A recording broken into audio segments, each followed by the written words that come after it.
Dictation start होगी 5 second बाद। Yes, lesson number A. सभापति महोदय, मैं रक्षा मंत्रालय की मांगों का समर्थन करने के लिए खड़ा हुआ हूं।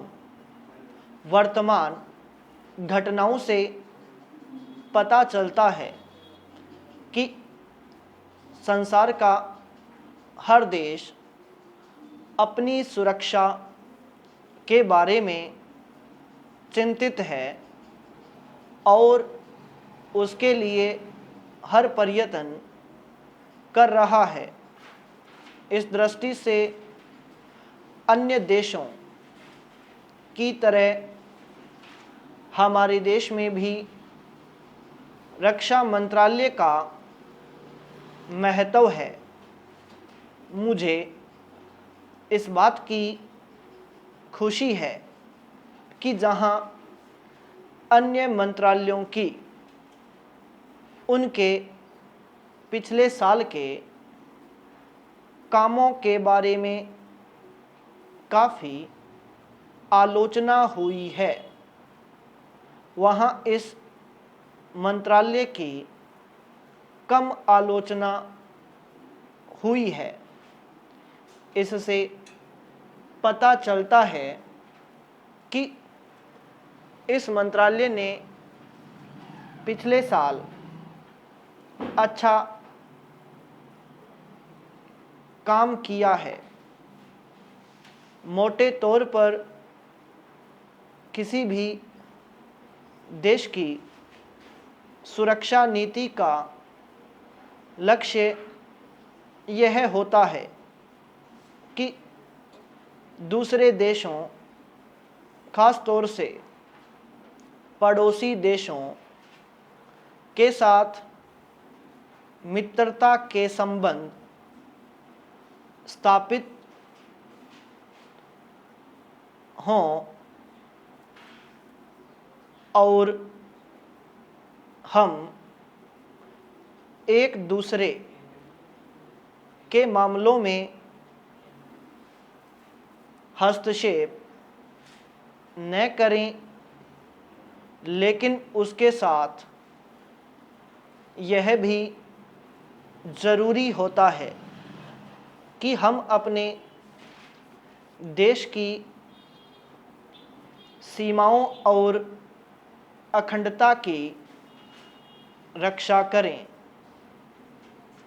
इसलिए हमारे देश का यह कर्तव्य हो जाता है कि हम अपने पड़ोसियों के कार्यों पर पूरी नज़र रखें, क्योंकि आज तक हमारे देश पर जो संकट आए वे हमारे पड़ोसियों से आए हैं। 1965 में पाकिस्तान के साथ जो लड़ाई हुई और उसके बाद ताशकंद में जो समझौता हुआ वह सिर्फ कागज़ पर ही रहा। पाकिस्तान ने उस पर कोई अमल नहीं किया। इस दृष्टि से बहुत ज़रूरी है कि हम अपने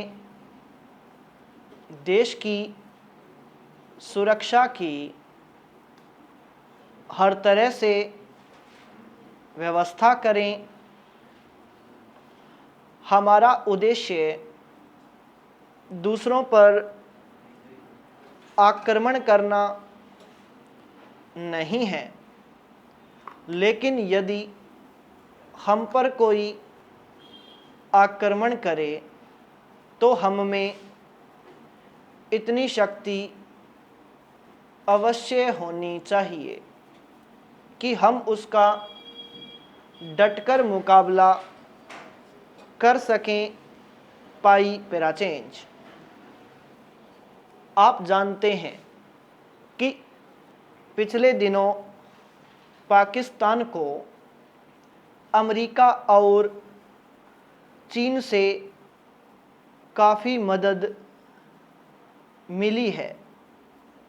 रक्षा मंत्रालय की रिपोर्ट में भी कहा गया है कि पिछले साल अमेरिका ने पाकिस्तान को 1500 करोड़ रुपए की फौजी सहायता दी है।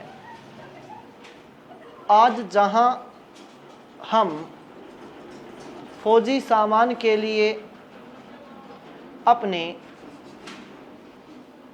कारखानों की मदद से अपनी शक्ति बढ़ाने का प्रयत्न कर रहे हैं, वहाँ पाकिस्तान संसार के देशों से फौजी सामान खरीद रहा है। अपनी नीति के कारण वह सब देशों से लाभ उठा रहा है।